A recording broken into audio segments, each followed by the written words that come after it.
कल हमने देखा था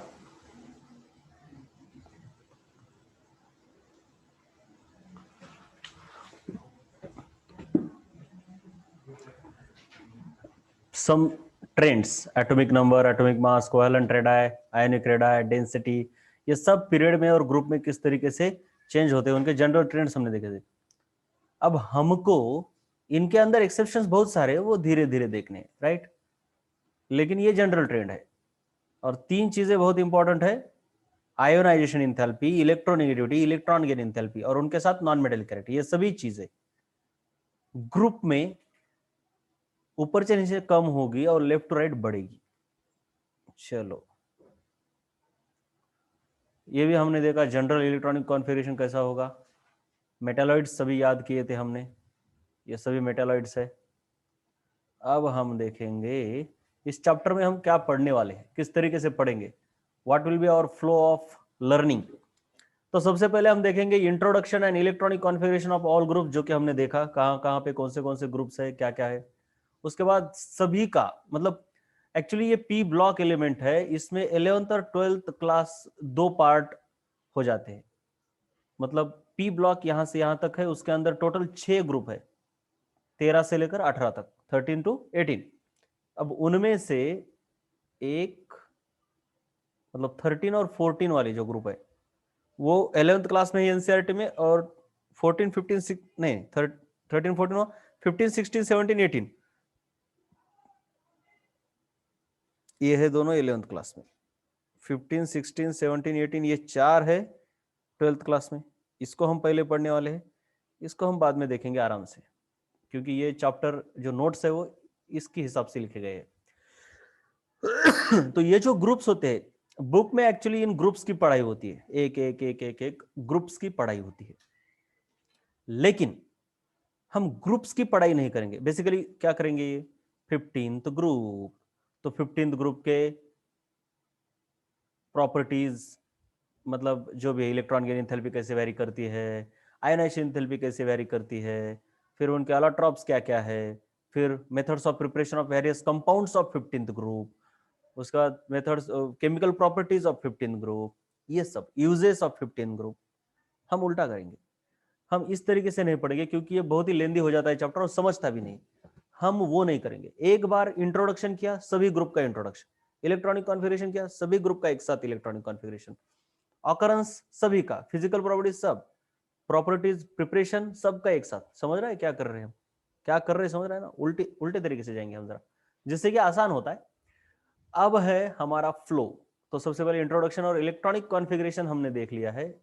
now we will see the occurrences of various elements, उनके फिजिकल प्रॉपर्टीज, उनके अलोट्रॉप्स।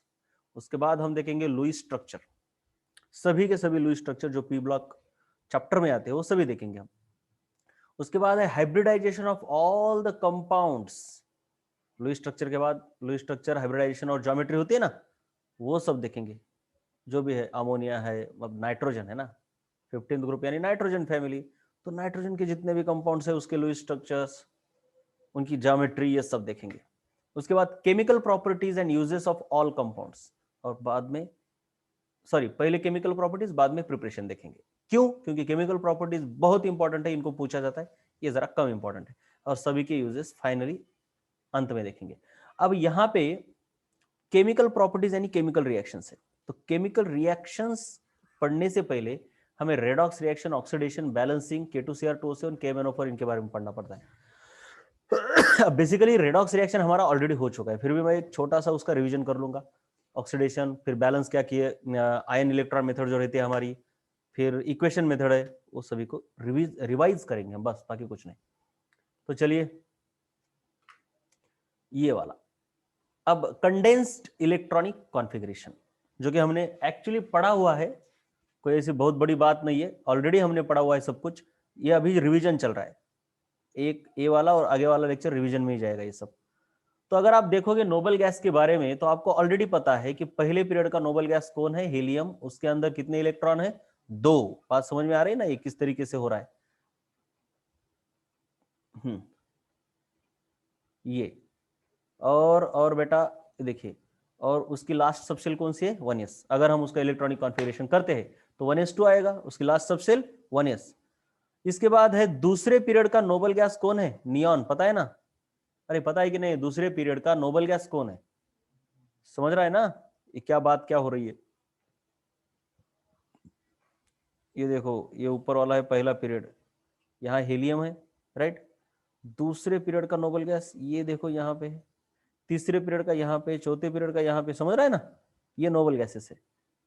अब दूसरे पीरियड का नोबल गैस है आपका नियॉन, और उसका इलेक्ट्रॉनिक कॉन्फ़िगरेशन करोगे तो उसकी लास्ट सबशेल यानी डिफरेंशिएटिंग सबशेल 2p होती है। मतलब क्या, नियॉन का अगर इलेक्ट्रॉनिक कॉन्फ़िगरेशन करोगे क्या आएगा, बोलो 1s 2 2s, अरे बोलो 2s2 2p6। तो लास्ट वाली सबशेल कौन सी है बेटा, 2p है।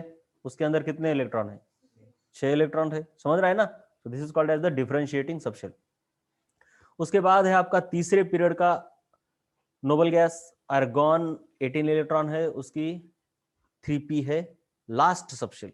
Similarly krypton 4p, xenon 5p, रोडॉन 6p। याद करने के लिए हमने क्या बोला, चौथे की करीना और सिक्स्थ की आर्यच नहीं है, ये आर्यन है, आर्यन। रेडॉन, सही बात है ना, ये रेडॉन है, ये क्रिप्टॉन है। तो याद करने के लिए हम बोलते हैं करीना ने चौका मारा और रैना ने क्या, छक्का मारा। ठीक है, इस तरीके से याद करोगे तो आपको मगज में बैठेगा आपके आराम से। ठीक है, तो और आपको पता होना चाहिए कौन से पीरियड का कौन सा नोबल गैस है, फटाक से आना चाहिए, तभी आपको क्या आएगा, कंडेंस्ड इलेक्ट्रॉनिक कॉन्फ़िगरेशन। अदरवाइज आपको कंडेंस्ड इलेक्ट्रॉनिक कॉन्फ़िगरेशन नहीं आने वाला। और ये सब आने की चीजें बहुत इंपॉर्टेंट है। ये क्विक रिवीजन है बेटा, यहाँ पे पढ़ा नहीं सकता मैं धीरे धीरे से, क्विक रिवीजन हो रहा है क्योंकि पी ब्लॉक एलिमेंट में ये सब कुछ लगता है, और ये सब कुछ लगता है तो धीरे धीरे करना पड़ेगा। चलिए अब आगे, जैसे कि नियॉन के बारे में देखा जाए तो 1s2 2s2, ये 1s है, हाँ, और ये 2p6। So this p is called as what, what बोलो, बोलो रे, लास्ट सबशेल, या फिर डिफरेंशिएटिंग सबशेल, या फिर सबशेल विथ हाईएस्ट एनर्जी। क्या बोलेंगे, बोलो सबशेल विथ हाईएस्ट एनर्जी। समझ रहा है सब कुछ? ओके।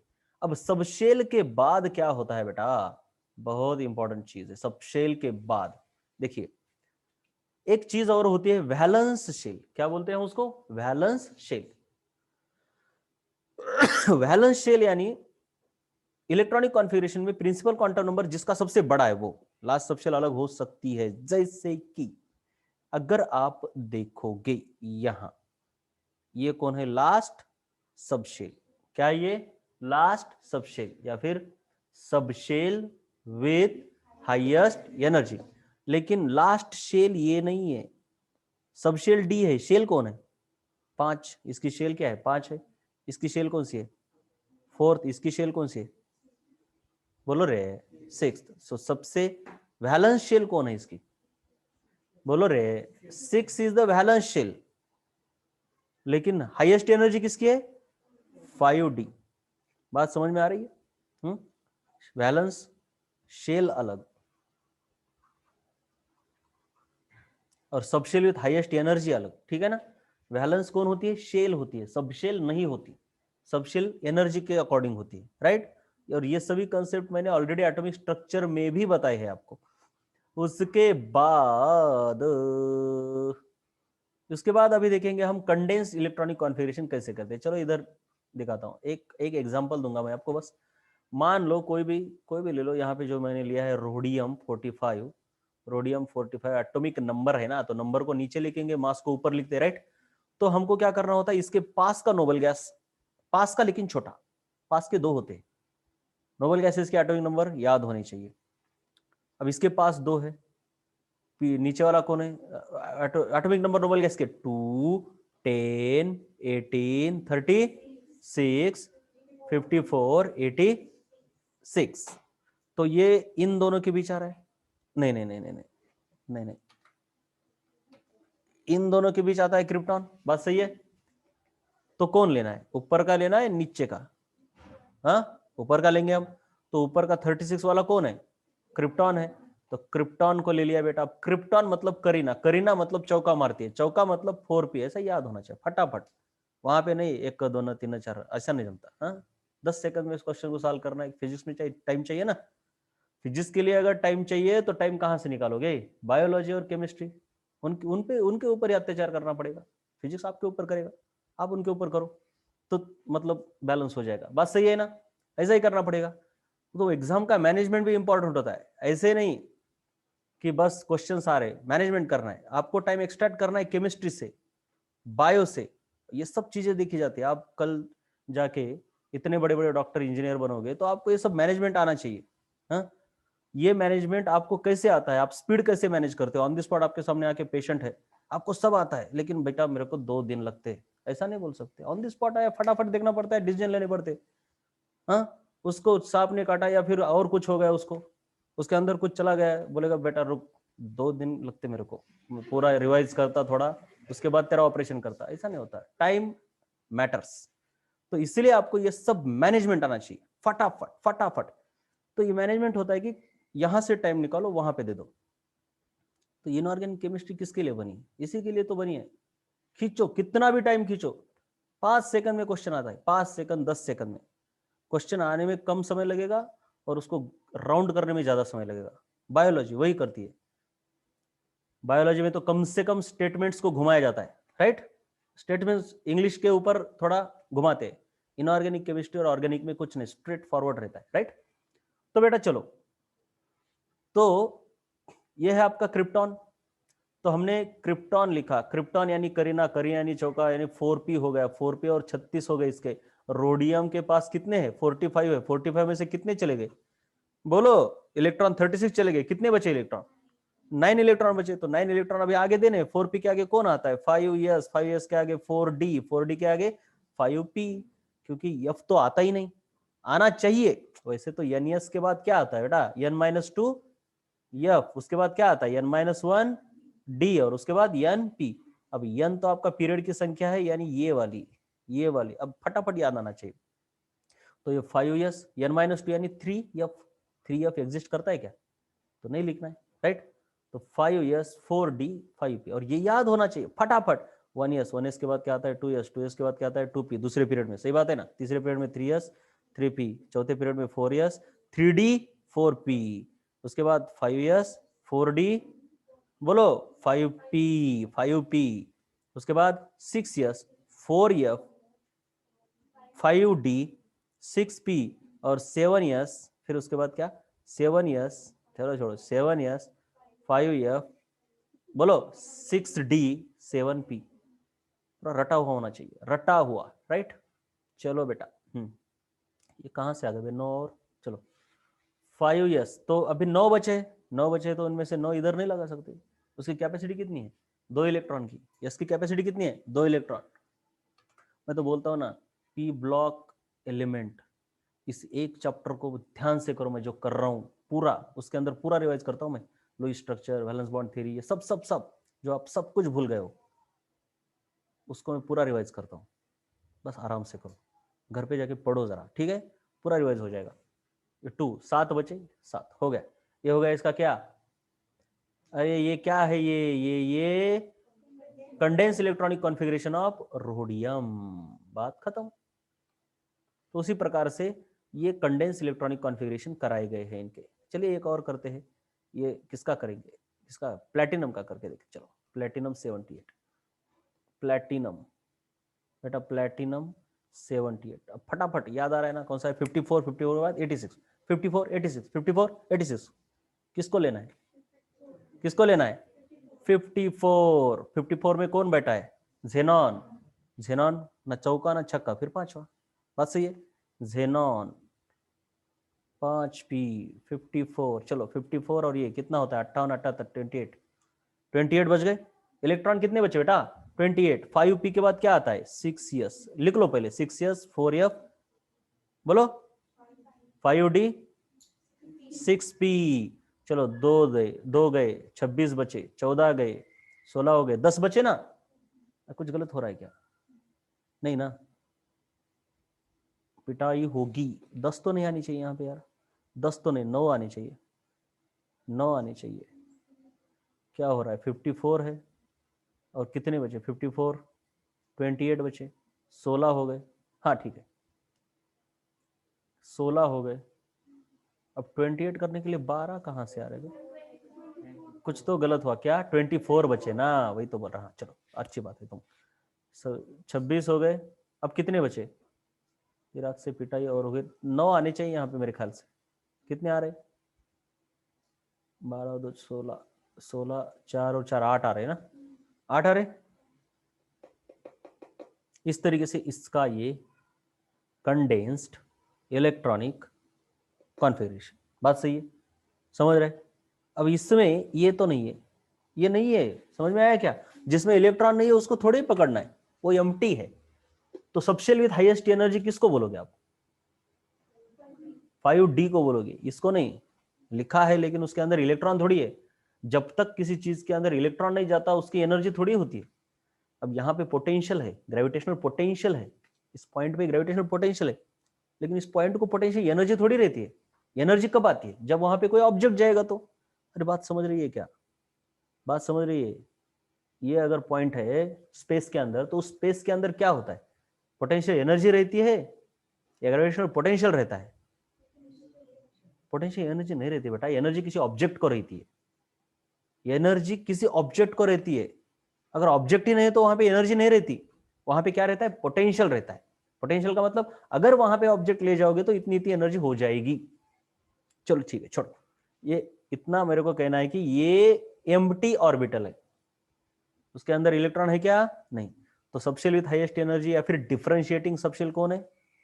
5D। तो ये डी ब्लॉक का एलिमेंट हो गया, ये भी तो समझ में आ गया। ये भी तो हमने देखा है किस ब्लॉक का एलिमेंट है। डिफरेंशिएटिंग सबशेल जो है वही तो उसका ब्लॉक है, बात सही है। और वैलेंस शेल कौन है? 6। और जो वैलेंस शेल होती है वही उसका पीरियड होता है ना बेटा, यही तो उसका पीरियड होता है। और ग्रुप क्या होता है? ग्रुप यानी जस्ट आपको क्या करना है? ग्रुप यानी बस F को छोड़ देना है और आपके जितने इलेक्ट्रॉन है उनको ऐड कर लो। कितना है? 10th group. It has 10th group. बात समझ में आ रही है?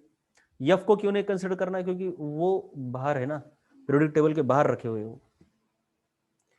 अब ये मैं फिर से बोल रहा हूं, फटाफट घर में जाके देखना भी होगा। और उसके बाद क्या है? वैलेंस शेल हमने देखा, लास्ट बट वन शेल का मतलब पेन अल्टीमेट शेल बोलते हैं उसको, और एक लास्ट बट टू शेल को प्री पेन अल्टीमेट शेल बोलते हैं। ये भी तो चीजें हमने ऑलरेडी देखी हुई है। कंडेंस इलेक्ट्रॉनिक कॉन्फ़िगरेशन कई सारों का मैंने यहाँ पे करके दिया है। चलो अब है ऑर्डर ऑफ फिलिंग सबशेल। ये भी तो हमको पता है, ये किस तरीके से ट्रिक मैंने बताई है, 1s 2s, पता है ना अरेंज कैसे करते हैं। अरे पता नहीं क्या, जब भी आप इलेक्ट्रॉनिक कॉन्फ़िगरेशन करते हो तो आपको पता होना चाहिए 1s, उसके बाद फिर अभी तो मैंने बताया पीरियड के अंदर करके दिखाया ना ऐसे, 1s 2s 2p 3s 3p, दिखाया ना करके। वही तो है ये, वही तो है, राइट। यहाँ पे क्या किया है? पहले 1s लिखो, इधर 2s लिखो, फिर इधर 2p, 3s लिखो, 3p लिखो, 3d लिखो, 4s लिखो, 4p लिखो, 4d लिखो, 4f लिखो, 5s लिखो, एंड सो ऑन। और इसको क्या करो? ऐसी लाइन मारो तिरछी, राइट, समझ रहे हैं ना? और फिर गिनो 1s, फिर उसके बाद 2s 2p 3s 3p, अरे हाँ 3s 3p 4s, फिर 4s के बाद 4d, ऐसा। ठीक है, ये ट्रिक है एनसीईआरटी के अंदर दी हुई है, राइट। चलो आगे, पीरियड सबशेल टोटल एलिमेंट। हाँ, हर पीरियड में कौन सी सबशेल भरी जाती है? पहले पीरियड में 1s, दूसरे में 2s 2p, ये मैंने अभी आपको करके दिखाया। और nth पीरियड में क्या भरेंगे? ns, बोलो, n-2f n-1d np, राइट। तो इस s की कैपेसिटी 2 ही इलेक्ट्रॉन की है, इसलिए वहां पे 2 ही एलिमेंट है। यस की 2 की कैपेसिटी है, इसकी 6 की है, तो इसलिए 2 + 6 8 एलिमेंट है दूसरे पीरियड में, समझ रहा है क्या? तो 6th पीरियड में क्या क्या भरेंगे? यस, इसकी कैपेसिटी 2, इसकी 14, इसकी 10, इसकी 6, है ना? तो 2 + 14 + 10 + 6 = 32। इसीलिए 6th पीरियड में कितने एलिमेंट है? बोलो। अरे बेटा देखो ना, कितने हैं? दिखाई नहीं दे रहा क्या? इसीलिए 6th पीरियड में 32 एलिमेंट है। ये बात समझ रही है नहीं समझ रही? जरा बताऊं क्या, एक बार और बताऊं? मैं बता रहा हूं कि बेटा उस पीरियड में कौन सी सबशेल भरी जाती है, पहले उन्हें देख लो। 7th पीरियड में जैसे कि क्या क्या भरा जाता है, 7s, 5f, 6d, 7p, right. तो एक एक ही इलेक्ट्रॉन भरोगे ना, तो एक एक इलेक्ट्रॉन भरोगे तो इसके अंदर 2 इलेक्ट्रॉन भरने हैं, इसके अंदर एक एक करके 14 भरोगे तो इसके 14 एलिमेंट कवर करेगा ना, ये 10 एलिमेंट कवर करेगा, ये 6 एलिमेंट्स कवर करेगा, इनको प्लस कर दो तो क्या हो गया, कितना होता है 32। तो इसीलिए 7th पीरियड के अंदर टोटल 32 एलिमेंट्स बैठ सकते हैं। अब उतने डिस्कवर हुए नहीं हुए ये बात अलग है, अब हो गए, सब डिस्कवर हो गए, राइट, सब डिस्कवर हो गए। लेकिन पहले 7th पीरियड को आप इनकम्प्लीट पीरियड कहा करते थे, 10th क्लास में आपको पीरियोडिक टेबल में था, राइट। लॉन्गेस्ट था 6th वाला, इसको इनकम्प्लीट कहते थे। लेकिन अब ये पूरे के पूरे एलिमेंट डिस्कवर हो गए।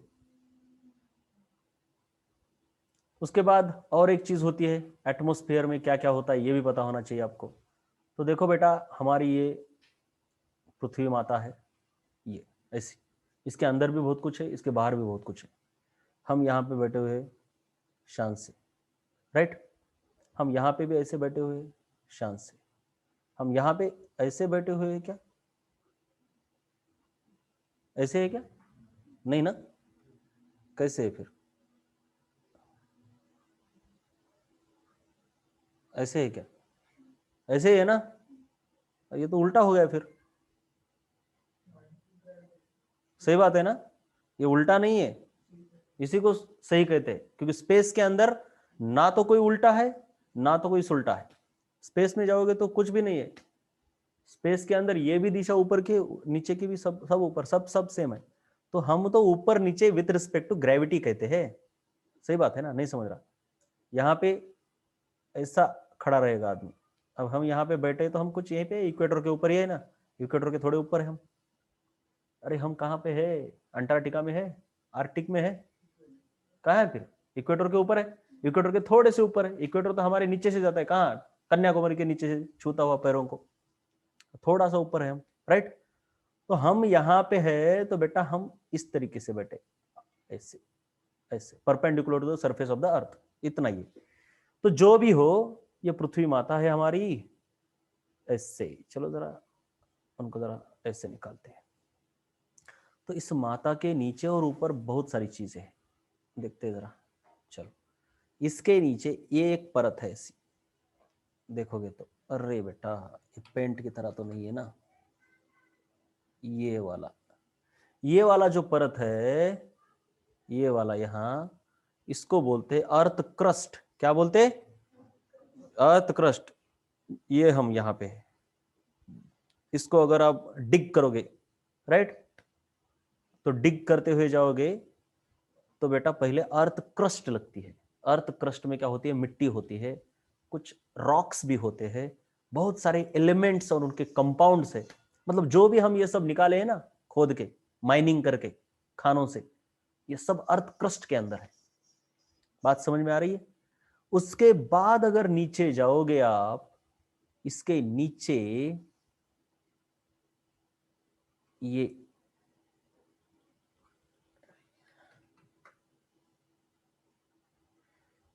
अंदर की जो लेयर है ना, उसे कहते हैं मेंटल। क्या कहेंगे, mantle, not mantle, it is called as mantle. कुछ लोग मेंटल भी होते हैं। हाँ, तो ये देखो, ये ऊपर वाली कौन है बेचारी, क्रस्ट, ये कौन है, मेंटल, मेंटल। और सबसे अंदर पूरा सॉलिड, नहीं सबसे गर्म, अब उसके भी पार्ट्स है छोड़ दो, लेकिन सबसे गर्म धधकता हुआ जो है चीज, इसे बोलते हैं कोर। क्या बोलेंगे, कोर। इसी की वजह से मैग्नेटिज्म पैदा होता है, ये भी आपको थ्योरी में हुआ होगा। अर्थ के अंदर जो मैग्नेटिज्म है वो इसी की वजह से। अब मेंटल और कोर के तो उतने हमको टेंशन नहीं है, ये क्रस्ट सबसे इंपॉर्टेंट है हमारे लिए।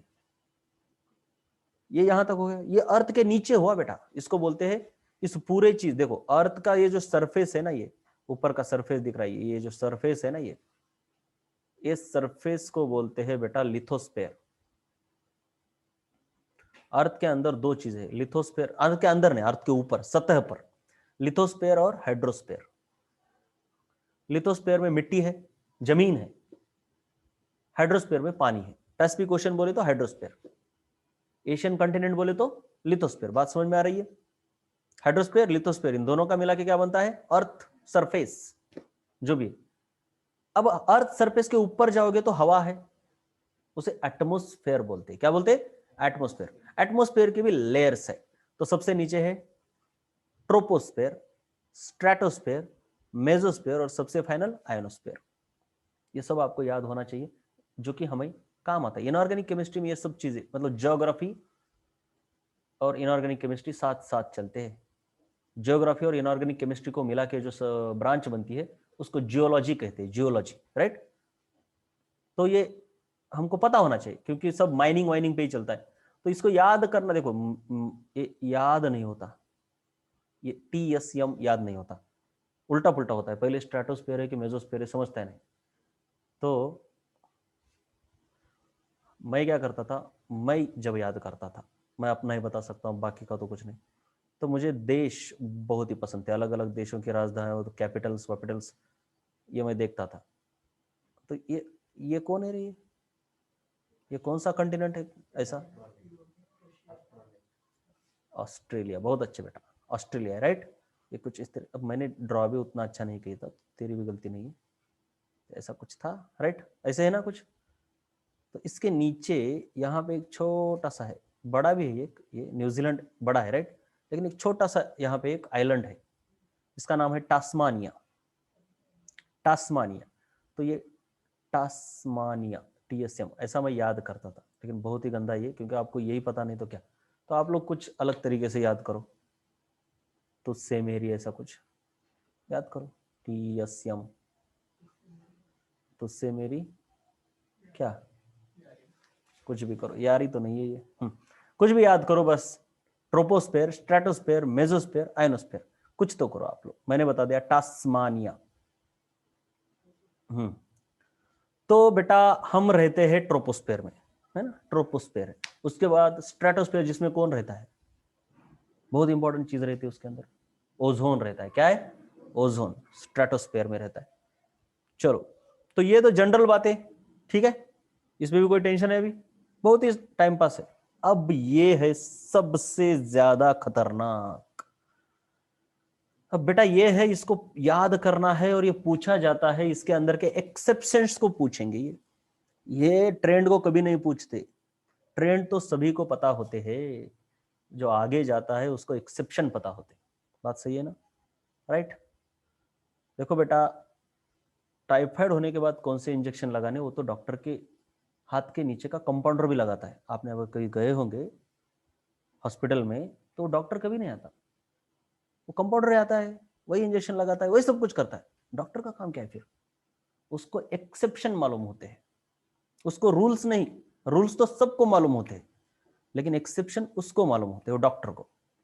मतलब टाइफाइड की दवाई देते वक्त या फिर कुछ भी करते वक्त, अगर ऐसा पता चला अचानक कि उसकी BP अचानक बढ़ रही है, या फिर उस पेशेंट को शुगर है, तो वो दवाइयां नहीं चलती उसको, जो नॉर्मल पेशेंट को दी जाती है। उसके लिए कुछ अलग तरीके से करना पड़ता है, राइट। तो ये चीजें कंपाउंडर को नहीं आती, तब डॉक्टर की ही सलाह या फिर डॉक्टर ही चाहिए, समझ रहा है। तो एक्सेप्शन आपको पता होनी चाहिए, एक्सपर्ट को वही पूछा जाता है। तो क्वेश्चन इसी के ऊर ज्यादा आएंगे। तो क्या आएंगे? एक्सेप्शन नीचे है, लेकिन पहले तो ऑकरेंस के बारे में देखते हैं। हम क्या कर रहे हैं बेटा, देखिए, बेसिकली ये ऐसा है, अगर आप देखोगे तो यहां पे जो भी जानकारी दी गई है, ये पहला वाला, ये 15th ग्रुप है, यहां पे जानकारी 16th ग्रुप की, ये पूरी 15th ग्रुप की जानकारी, ये 16th ग्रुप की जानकारी, ये 17th 18th ग्रुप। समझ में आया? ये उनकी जानकारी है। क्या क्या जानकारी है? तो इस कॉलम में सभी के ऑकरेंसेस, इस कॉलम में सभी के फिजिकल प्रॉपर्टीज, यहाँ पे PP लिखा है मैंने, ऊपर दिखाऊंगा बाद में। PP मतलब फिजिकल प्रॉपर्टीज, और उनको एक्सेप्शन क्या है। उसके बाद एलोट्रॉपी के बारे में, और यहाँ पे इलेक्ट्रॉनिक कॉन्फ़िगरेशन, उनका एक्साइटेशन कैसे होता है, क्या क्या कर सकते हैं, वैलेंस बॉन्ड थ्योरी में हम जो देखते हैं। तो चलिए एक एक एक शुरू करते हैं।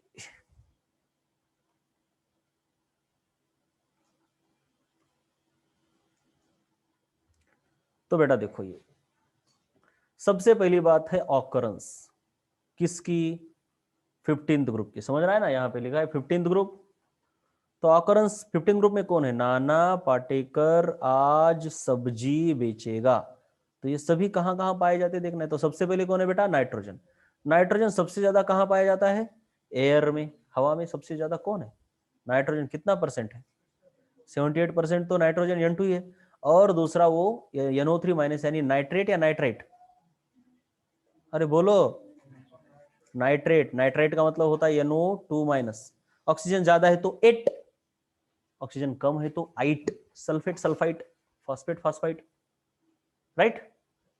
नाइट्रोजन का ऑकरेंस हो गया। उसके बाद है फॉस्फोरस। फॉस्फोरस एपेटाइट नाम के और उसमें पाया जाता है, fluoro apatite, chloro apatite, bromo apatite. Apatite नाम की एक फैमिली है, जैसे बायो में होते हैं ना, वैसे ये फैमिली है और की। उनका जनरल फॉर्मूला क्या है एपेटाइट्स का, calcium 9 times, phosphate 6 times, CaX2, और इसके हिसाब से नाम बदलता है ना। यहाँ पे फ्लोरीन आएगा, X मतलब हेलोजन होता है ना, यहाँ फ्लोरीन आएगा तो क्या नाम आएगा, फ्लोरा एपेटाइट। क्लोरीन आएगा तो एंड सो ऑन। समझ में आया। तो यहाँ पे फॉस्फोरस कहाँ दिख रहा है, यहाँ दिख रहा है ना। तो एपेटाइट फैमिली के ओर्स में फॉस्फोरस बहुत ज्यादा मात्रा में पाया जाता है। बात समझ में आई, ओके। उसके बाद दोनों का हो गया। अब ये 3 बंदे, आर्सेनिक, एंटीमनी, बिस्मथ, ये तीनों सल्फाइड्स के फॉर्म में पाए जाते हैं। इनको लिखना पड़ता है 2-4 बार 3 बार लिखना पड़ता है। इसको पढ़ाने से ज्यादा याद करना बहुत इंपॉर्टेंट है। और लिखने के लिए ब्लैंक स्पेसेस रख के आपको, ऐसा नहीं कि देख के लिखना है क्लर्क की तरह, नो, याद करना है, फिर उसके बाद खुद से लिखना है। जितना हो सके लिखो लिखो लिखो लिखो लिखो, बार बार लिखो। और एक बार याद हो जाता है ना तो जिंदगी भर, ऐसा नहीं होता, एक बार याद होता है 2 महीने के बाद भूल भी जाता है। एक बार याद करोगे 1 ही महीने के बाद भूल जाओगे, लेकिन मार्क्स भी देता है वो, ठीक है। अब एक बार पढ़ना है और फिर एग्जाम के आगे आगे इसको रट्टा मारना है, राइट। चलो, उसके बाद बिस्मथ। देखिए ये तीनों के तीनों बेटा सल्फाइड के फॉर्म में पाए जाते हैं। सल्फाइड मतलब arsenic sulphide, antimony sulphide, bismuth sulphide. अब इनके फॉर्मूले क्या होंगे, ये देखो Bi2S3, इस तरीके से। क्यों, क्योंकि ये कौन से ग्रुप के है बेटा, नाइट्रोजन। नाइट्रोजन की वैलेंसी क्या है 3, सल्फर की वैलेंसी क्या है 2, तो ये ऐसा उल्टा हो जाएगा ना। तो इसलिए इनका फॉर्मूला क्या आता है N2S3, इस तरीके से। उसके बाद बिस्मथ खास करके बिस्मथ ऑक्साइड में भी पाया जाता है और बिस्मथ सल्फाइड में भी पाया जाता है। तो ये हो गया बिस्मथ का, सॉरी 15th ग्रुप वालों का ऑकरेंस। 15th के बाद कौन सा ग्रुप आता है, अरे बोलो 16th में ओ सानिया, सही तेरी पोज, जो भी बोलना है बोलो। तो पहला है ऑक्सीजन। ऑक्सीजन हवा में ही पाया जाता है एज एलिमेंट, है ना, हवा में पाया जाता है, लेकिन कैसे, O3 O2 ऑक्साइड, मतलब कुछ तो होगा। O2 एलिमेंटल फॉर्म में पाया जाता है। 21% of the air is constituted by oxygen. उसके बाद अर्थ के क्रस्ट में पाया जाता है oxygen, but not as element but as oxide and silicate. Crust में 46.6% तो ऑक्सीजन ही है, सबसे ज्यादा ऑक्सीजन है, फिर सिलिकॉन है, फिर एल्यूमिनियम है। अर्थ क्रस्ट के अंदर एलिमेंट इस तरीके से डिक्रीज होते जाते हैं। सबसे ज्यादा कौन है बेटा, ऑक्सीजन, बाद में सिलिकॉन, बाद में एल्यूमिनियम। तो ऑक्सीजन क्रस्ट के अंदर O2 की तरह नहीं पाया जाता, वो तो हवा में पाया जाता है, उसका वेट कम है। तो क्रस्ट के अंदर वो ऑक्साइड्स यानी Fe2O3, Al2O3, AgO वगैरह वगैरह, या फिर सिलिकेट्स यानी एल्यूमिनियम SiO4, इसको बोलते हैं सिलिकेट्स। ऐसा कौन पाया जाता है, कौन, अरे कौन पाया जाता है, ऑक्सीजन। दूसरा एलिमेंट कौन है, सल्फर फॉर्म सल्फेट्स, पायराइट्स। 2 चीजें फॉर्म करता है सल्फर, क्या क्या, सल्फेट्स और पायराइट्स। पायराइट्स का जनरल फॉर्मूला है CuFeS2, मतलब इनको बोलते हैं पायराइट्स। अब सल्फेट के बारे में डिटेल देखोगे आप। सल्फेट, सल्फेट बहुत सारे सल्फेट है, पोटेशियम सल्फेट, सोडियम सल्फेट, किसको भी लगाओ सल्फेट, लेकिन उसमें ज्यादा इंपॉर्टेंट ये 3 सल्फेट है, जिप्सम, इप्सम, बैरिट। जिप्सम यानी कैल्शियम सल्फेट .H2, ये होता है वाटर ऑफ हाइड्रेशन, आपको पता होगा मेन फॉर्मूला ये कैल्शियम सल्फेट, बट मोनोहाइड्रेट बोलते हैं इसको क्योंकि ये एक वाटर ऑफ सल्फेट है। ये मैग्नीशियम सल्फेट हेप्टाहाइड्रेट, क्या बोलेंगे इसको, मैग्नीशियम सल्फेट हेप्टाहाइड्रेट। एंड बैरिट यानी BaSO4। ये कभी कभी नाम आता है आपके एमसीक्यूज में बैरिट वाटर, तो आपको याद रखना चाहिए कि बैरिट का मतलब बेरियम होता है और कुछ नहीं, ठीक है। तो ये सल्फर इस तरीके से पाया जाता है। उसके बाद है सेलेनियम और टेलुरियम। वो सेलेनाइड और टेलेनाइड ऑफ सल्फर ओर्स में पाया जाता है, मतलब सल्फर के ओर है, जैसे कि सेलेनियम सल्फाइड या फिर सल्फर सेलेनाइड। ये क्या है, सेलेनाइड्स एंड टेलेनाइड्स ऑफ सल्फर ओर। तो सल्फर के जितने ओर है उसमें एज सेलेनाइड और टेलेनाइड बोल के पाया जाता है। उसके बाद ओ सानिया सही तेरी, पोज, पोज यानी पोलोनियम। पोलोनियम कहां पाया जाता है ये भी देखना होगा ना। तो it is found in decaying product of uranium and thorium. अब सबसे पहले तो रेडियो एक्टिविटी आपको कभी पढ़ी है आपने, अभी फिजिक्स में तो बहुत डिटेल में आपको, ठीक है, atoms, molecule, nuclear, modern physics में। तो बेटा ये जो है ना, कौन किसके बारे में बता रहा था मैं, पोलोनियम। तो ये न्यूक्लियर रिएक्टर आपने तो 10th क्लास में पढ़ाई है, ग्रीन एनर्जी वगैरह जो भी है उसमें न्यूक्लियर रिएक्टर होता ही है। तो न्यूक्लियर रिएक्टर में यूरेनियम को इस्तेमाल किया जाता है, राइट। तो ये जो यूरेनियम और थोरियम न्यूक्लियर रिएक्टर में यूज किए जाते हैं, वो फूटते हैं, फ्यूजन होता है उनका, है ना। तो फूटते हैं तो वो छोटे छोटे बनते हैं। फ्यूजन का मतलब ये होता है बड़े एटम्स छोटे छोटे एटम में कन्वर्ट होते हैं। तो ऐसा होते होते होते अब बड़ा एटम यूरेनियम है तो छोटा होके कुछ बनेगा, उसका छोटा छोटा एटॉमिक नंबर।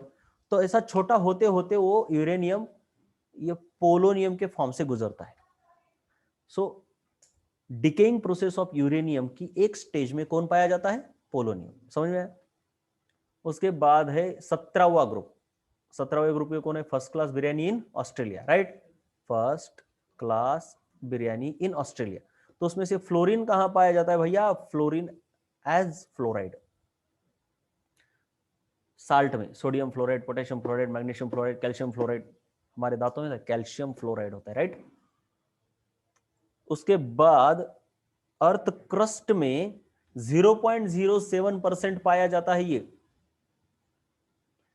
फ्लोरीन के अगर ओर्स देखोगे बेटा तो फ्लोरोस्पार, क्रायोलाइट और फ्लोरोएपेटाइट है। ये ओर्स को याद करना पड़ता है, इनको कई बार पूछा जाता है, नीट में पूछेंगे, एमपीएससी में पूछेंगे, यूपीएससी में पूछेंगे, कहीं भी पूछेंगे, इनको बहुत आदत होती है पूछने की। ओर्स पूछेंगे, माइक्रोब्स जो आपके होते हैं ना उनको पूछेंगे, मैच द फॉलोइंग, ओर्स और माइक्रोब्स, माइक्रोब्स और उनके प्रोडक्ट, राइट। कई बार, मतलब बहुत फेमस क्वेश्चन, क्योंकि सवाल निकालने में आसान है, टेंशन नहीं। फ्लोरोस्पार का फॉर्मूला है CaF2। क्रायोलाइट है आपका जो कि आपने इस्तेमाल किया था 10th क्लास में during the extraction of aluminium from the alumina to lower the boiling point and to increase the conductivity, है ना। फ्लोरोस्पार और क्रायोलाइट इन दोनों को यूज किया था। फ्लोरोएपेटाइट इसको कहते हैं, ये देखो एपेटाइट बोला था ना मैंने, एपेटाइट फैमिली फास्फोरस के लिए फेमस है, बात सही है ना, एपेटाइट फैमिली है ना फास्फोरस के लिए फेमस। तो बेटा उसमें अगर F लगाओगे तो फ्लोरोएपेटाइट, क्लोरीन लगाओगे तो क्लोरोएपेटाइट, इस तरीके से है और कुछ भी नहीं है, टाइम पास है सब। कुछ कंसेप्ट आएगा तो बताऊंगा, जरा क्या टाइम पास करवाते हो। बस मैं ये क्यों एक्सप्लेन कर रहा हूँ कि पढ़ने का तरीका आपको समझना चाहिए, क्योंकि ऐसे एनसीईआरटी आगे लेके बैठोगे तो टेंशन आ जाएगा, इस तरीके से पढ़ोगे तो पूरा याद हो जाएगा। अब क्लोरीन कहाँ कहाँ पाया जाता है, क्लोरीन तो सोडियम क्लोराइड में सबसे ज्यादा पाया जाता है, जो कि खाने का नमक है, टेबल साल्ट है, समंदर में मिलता है बड़े पैमाने पर। क्लोरीन तो कैर्नेलाइट इस ओर में भी पाया जाता है, जो कि KCl MgCl2.6H2O